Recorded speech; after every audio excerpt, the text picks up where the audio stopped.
First of all, thank you for coming out today. Very good day for us. We went through a very extensive process. Interviewed a lot of candidates. It was a very meticulous, detailed process that we went through. And when it was completed, at the end of the day, it was a very clear choice that Lawrence was the best guy. And it was kind of a unanimous feeling throughout the people involved that he was by far the best candidate for the job. And you get to know people over a long period of time. We've competed against Lawrence when he was in Jersey and in Boston last year, and we had some battles with his teams. And you learn to respect people when you have to go to battle against them. And not only did we respect him coming into the process, but as we went through this process, as we got to know him even better, it became clear that this is the right person for the Piston job. And so very happy today to have him, and very, a sense of relief to have him on board with us. We all think he's going to do a great job here. Young, energetic, brings a big personality to the job. I think he really embraces being a head coach, and I think he's up for the challenge. And so with that, I turn it over to the Pistons' next head coach, is Lawrence Frank. Thank you, Joe.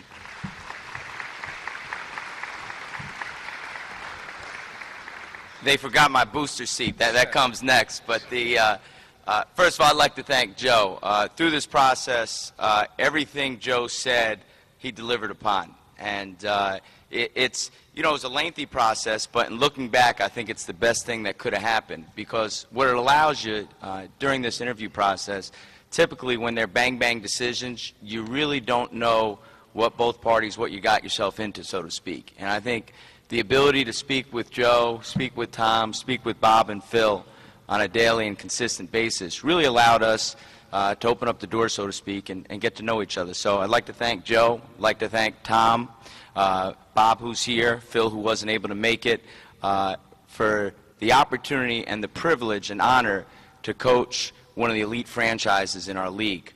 Also, not to make this like the Oscars or the Grammys, but anywhere I go, I always thank. I'm blessed. I have a beautiful wife and two beautiful daughters who aren't able to attend but are extremely excited. Obviously, mother and father, two brothers. And I want to thank all the coaches that have helped me to get to this spot. Joe mentioned last year I was with Boston. Danny, Doc, Wick, and the ownership group was super. I learned a lot from them. And a special thanks to Rod Thorne, who gave me my first opportunity in New Jersey and has always been a great mentor. I'm extremely excited. I think this is the best time right now. Anytime there's a coaching change, the tendency is to talk about the immediate past. What's always impressed me about this organization, when you look at the standard of excellence over the last 10 years, the numbers don't lie. The 6 consecutive Eastern Conference Finals appearances, making the playoffs 8 of the last 10 years, the 3 banners, being one of only 5 organizations, to be able to win, 3 championships. So there is a standard of excellence here, and I think it's on me, it's on all of us. We're all in this together to reclaim the culture that we need to establish Detroit Piston basketball back at the forefront of the NBA. At this point, love to open it up to questions. Look forward to working with you guys, over the next several years.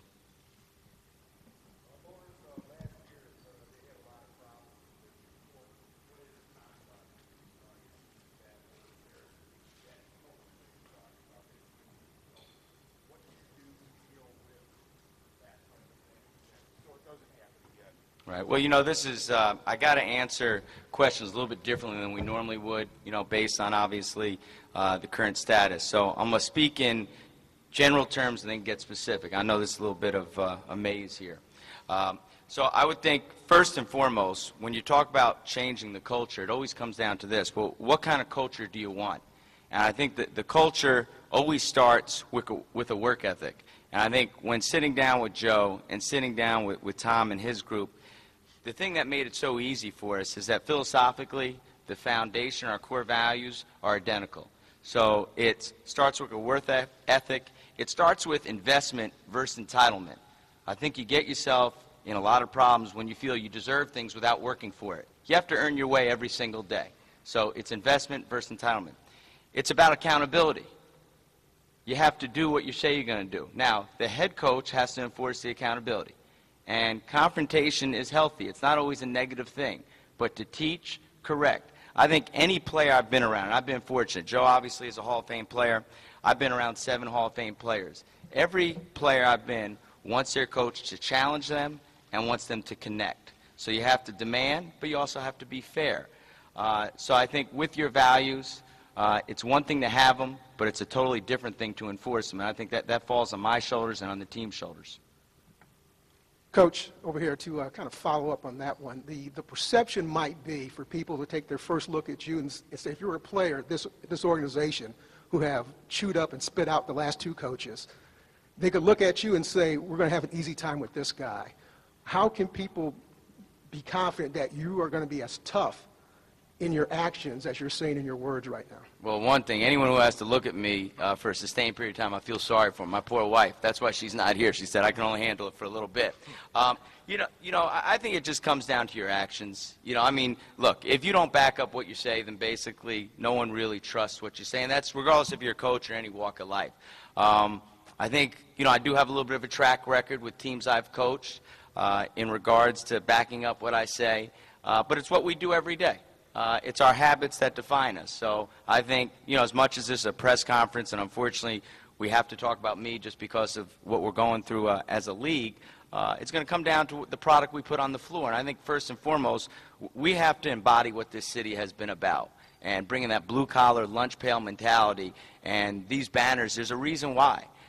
So I know, unfortunately, now we have to talk, but we'll just have to see. And this is what we're going to do, and this is what we're going to be about. And I think it starts with the DNA of the players. And we can't get into specifics, but, Joe, Scott, all of us together in terms of, well, what is the Detroit Piston? And it starts there, and then it's holding us accountable for our core values and our tenets in terms of what we're going to be about. Lawrence, to your left. Gotcha. What kind of coach are you? What kind of team do you want to have? Certainly there have been offensive coaches here, defensive coaches here. What can you tell? I think when they look, first and foremost, if you want to get specific, is we're going to be a defense-first team. We're going to be an excellent rebounding team. We're going to be an attack team on the offensive end. We're going to be a high assist, low turnover team, and we're going to have great team spirit and unity. In terms of a coach being offense, defense, and this has probably come in vogue probably the last 5 or 6 years. Look, basketball, there's 5 guys that play the game. It's not football where you change 11. You have to be able to coach both ends. But we're a defense-first team, and I think, look, that's a proven winner. Now, it's hard to defend, and we're going to have to learn how to get past hard. Because everyone, hey, look, beginning of training camp, 30 coaches are going to say we're a defense-first team. At the end of the day, we know that's not going to happen. So it's a collective effort and mindset and trust, having a system, believing in it, through good and bad, but that's what we'll be. Coach Frank, Vince Ellis, Detroit Free Press, how you doing? Hey, Vince, how are you? Going good, doing good. Anyway, you've been away from being the top chair a couple of years now, 09, 010, I guess was your last season. Talk about what you've learned in the interim, specifically your time in Boston. You talked earlier about what you learned. Talk about what you've learned. Yeah, good question. Working for Doc was a tremendous experience. To me, Doc is elite. And I think the reason why Doc's elite and he's a total package is it's all the experience he's had. So you can, obviously the most recent memory is the championship. But Doc also was part of losing a bunch of games in a row. And I think all those things helped shape him. With him, he's done a great job of getting the buy-in, of creating the buy-in with the players, seeing how he delegates to his staff, seeing how he stands for what he believes in, getting the best players on board to make sure they embody what the team's about, making sure that no one's bigger than the team, and holding people accountable when they do go against it. There are a lot of things I learned from Doc. It was a tremendous experience for me to be in that organization, so I learned a great deal. Coach, a little bit right here, a little bit to your left. Gotcha. Right here. You spoke in generalities about dealing with players on a one-on-one basis. How do you go about that with the roster going forward, whatever the roster is? Is it a clean slate? Will you address some of the things that happened in the past year, or is it just everybody's at 0-0 at this point? Well, look, it has to be a clean slate because, hey, I have to earn my way just like they have to earn theirs. That's how it works. It doesn't, no one cares about, look, your scrapbooks are irrelevant. Whether you're a coach, a player, you have to earn it every single day. And that's the great thing about this league. That's the challenge. And that's why coaching and playing is tough in this league. So I think we're all going to embrace that challenge. I think communication has to be honest. You have to be fair, and that's all players want, is the very, very bright guys play in this league. You're not fooling anyone, but you have to be honest, you have to be fair, and you have to be consistent. Hey, Coach Frank, Mitch Album here. I want to ask for both of you guys, how strange is it to do this when you can't even mention players' names, and I presume you haven't met any of the players. I don't know if there's any contact allowed, and trying to go forth with what your challenges are when you don't know who's going to be on the roster. And Joe, same kind of question, but what is the actual pressure to hire a coach today versus next week or last week, or you know, when you're in this kind of void? How strange is it to sort of be making decisions when there's so many decisions that still are left unmade? Well, the coaching decision, you want that person in place as soon as possible because you want that culture and that environment to start with him from day one. I know Lawrence doesn't want me to say this, but Lawrence started, his first day was Monday, and I know he was here at 5:30 a.m. And so, now I wasn't, he was, but the guy was ready to work. And you know, and he doesn't like to talk about this, but this guy comes in 5:30 every morning, and all I'm saying is, you want that in your organization as soon as possible. You want that kind of energy, you want that kind of passion, you want that kind of direction. You want that as soon as possible. So the current situation in NBA has no impact really on how soon you should get that kind of guy in your organization. If you can speak on it. Yeah, and I think with that is there's a lot of work to be done. Obviously, you know, as coach, all coaches in the league, you review every game that was played. You review in terms of what areas you need to improve in. You look at all your systems. You consult other people. There's a lot of brainstorming, so it's business as for us is we still have a job to do, and that's what we're going to do. Yes, yeah, that's all you can do. Yeah. No, right. Joe, how was this process to your left? Joe, how was this process different this time around than in the past? And what did Lawrence do maybe in the first interview, second interview to win you over? It was different just in terms of how thorough and meticulous it was. Working with Tom and Bob and Phil, you know, these guys have a system of how they like to do things like this, especially with a big hire like this. And you know, as we talked about it, this was an important hire. We are desperately trying to settle into a coach, a long-term coach. And so with the things that have happened over the past 2 or 3 years, none of us are happy about it. It's just something that gnaws at us internally here.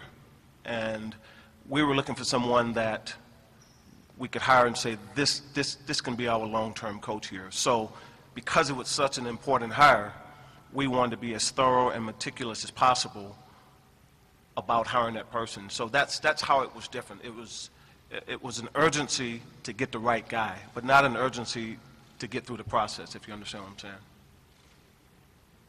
Lawrence, Perry Farrell, you have a relationship with Brian Hill and Pat Sullivan. Talk about both guys and would you consider both for your staff possibly? Yeah, I think both, you know, high character, outstanding teachers. In terms of the staff, what we're going to do, it's going to be a process, and it's going to be a very detailed process. And I think without getting specifics, because they're guys that we're talking to that are under contract with other teams that we have to get permission for, the qualities we're looking for. One is have to have a great work ethic. I should say one is high character. Two is great work ethic. Three is a passion and energy that you can bring every day. Four is excellent teacher. And then five is lifelong learner. So everyone we hire, regardless of names, they're going to embody that. Because you know what? We have to be about what we talk about. And Terry, it goes back to your question. I think everything you do is a reflection. Huh? Oh, Drew. Oh, there you go. There you go. There you go. Super. Super. Great. Thank you. Drew. So, but we have to be, and I think our staff has to embody what we're about. And those are the qualities we're looking for. Joe, along the lines of, over here, to your left. Okay. Along the lines of your last answer, no secret you've had some ups and downs in your coaching hires. What did you learn through some of the mistakes, and what do you see in Lawrence that's different from what you didn't have in the last couple coaches? You know what? Good question. He touched on it when he said, actually, because the process took so long, you get to learn a lot more about the person that you eventually hire, as opposed to hiring the guy and then learning a lot about him. And so, I don't remember the first time we contacted you. It was June, maybe? Yeah, probably so. And so, you know, here we are sitting in August, so it's been almost 2 months of just constant conversations, late-night conversations on the phone, conversations in person. You know, you just learn more about the person. And so for us, it's been almost a 2-month process of almost working together before we even hired Lawrence. And so I think that has been the difference in this particular hire than the ones we've had in the past. Vince Ellis again, Detroit Free Press. Why 5:30 in the morning? What's the sense of urgency now? Surely you can start watching film at 9 o'clock in the morning. That's the first question. Second question is, I've gathered that you have a pretty vast playbook. Talk about what are you trying to accomplish by having a big playbook when it comes to your coaching philosophy? Yeah, see, that's Joe. That's why we don't even want to talk about time. You know, you know, to me, it's a tone and personality, and it's just that's who I am. I'm not saying it's right or wrong, but it's right for me. The reason why, as coaches, we get in early is we never want to be meeting when players are in the building, right? When players are in the building, we want to be there working with them. So it's just a habit, and a lot of coaches do it around the league. For us, you know, I'm a morning person, and we'd like to get our work done, so then the most important priority are the players. The playbook, you know, look, every coach has an extensive playbook. I think every coach I've been around. But I think, look, you know what it comes down to? It's the players, not the plays. You know, there's an old adage in coaching. It's not about the X's and O's. It's about the Jack and Joes. So it's not about that. You know, it's about, you know, when I first sat down with Joe, the first 15 minutes, right, basically was, you know, he was talking about Coach Daly, right, and what he is a coach. And what he hit on is that's why Coach Daly was one of the greatest coaches ever. It's about meshing and managing personalities. It's about getting 12 to 15 independent contractors, so to speak, to buy into one vision. It's not about the X's and O's. Now, does that play a part? Of course. So I don't think our playbook is any more extensive than any other playbook. It's about the guys you're coaching, and it's about getting them to play together, and it's about getting them to buy in to a common vision of this is what we're going to be about. And you know what? It's easy to do it when you're winning. It's hard to do it when you're struggling, and that's why, as a coach, you have to stand for what you believe in. This is who we are. This is what we do. And if not, there's got to be accountability and consequences. That's coaching. Lawrence, how did you get over the stigma that some people might have, players as well, that you never played the game even in high school? Yeah, well, it's no stigma. It's the truth. You know, look, I was like a bad Hollywood actor. All I heard was cut, cut, cut, and cut. My senior year, the coach finally put his arm around me and said, hey, son, you got a lot of courage. You're still cut, though. So, look, it is what it is. You know, all I can do is be me. I study the game. I love the game. I try to surround people around me who can compensate for my weaknesses. I was told this a long time ago, that regardless if you were a all-star, Hall of Fame player, non-player, there were 4 traits you had to have success with NBA players. Okay? One is competency. You have to know your subject matter. Two is trustworthiness. Can they trust what you're saying? Three is reliability. You're going to be there every day. And the fourth one was sincerity. So I took that to heart a long time ago, and hopefully it's helped me along the way. Lawrence, you come from Boston where, you know, they pulled together the big three there. We saw what happened with Miami with the congealing of those guys. We saw Dirk Nowitzki be a superstar and win a championship here. You could argue that the Pistons are sort of a team without a superstar, at least on that level. And the last championships that they won, they also did without that type of superstar. Do you feel with the way the game is today that it's possible to win without that, given the way that the super teams seem to be forming? Yeah, and again, Mitch, I kind of got to talk in general terms, you know. So, look, there are a lot of different ways to get it done. I think everything we do is geared towards winning a championship the right way, and we understand big picture in terms of, you know, Joe knows better than I do because he built those teams, but it's a process, and it takes time, and there's a lot of work involved. But, yeah, there's no set formula. You know, Joe knows better than I do in terms of winning a championship, but I know there's core values in terms of the teams that do it, from a work ethic and unselfishness, sacrifice, accountability, persistence. I mean, all those key words we all love, but it's enforcing those. And then, you know, when the timing's right and the right pieces are there and you're ready to win big, then you have your moment. And I think just the thing that's always impressed me, Joe talked about when I was in Jersey and we competed each other, is that team was built to last. When you have sustained excellence like Detroit has had, you're built to last. Right here, Coach. A little bit to your left, right here. Yeah, this is a challenge. Your last 2+ years in New Jersey. Come on. It's in the record books. Yeah, I know. No. I'm buying those books. Gotcha. You finished, you know, 15 under 500, and then you had the really bad start. What did you learn about yourself through that process? Yeah, well, hey, you're being kind with really bad start, so I'll give you one back. You know, I think you define yourself during those periods of time. You know, it's no different in real life. When we all have setbacks, it's all about, you know, how we bounce back up and come back. This is going to sound, you know, it doesn't make great sense, but that last year I was in Jersey, and hopefully, Kevin, am I allowed to talk about that or no? Not going to, okay. Is as bad as we were, losing 16 straight games, that group, with the exception of maybe 5 quarters of the 16 games, gave everything that they had. We came up short, and you know what? I deserve to be fired. It's a results-oriented business. But that group hung together. They stayed together. We just didn't get it done. But to me, I failed, but I never allowed it to define me as a failure, if you know what I mean. You know, you get back up, you learn from it, you move on, and you're going to be a whole lot better this time around. Joe, what's the goal of the organization right now in terms of, are you in a rebuilding mode? Are you trying to get to the playoffs? Are you trying to win a championship now? What is your timetable? I think that the timetable is to get back on the right track as soon as possible.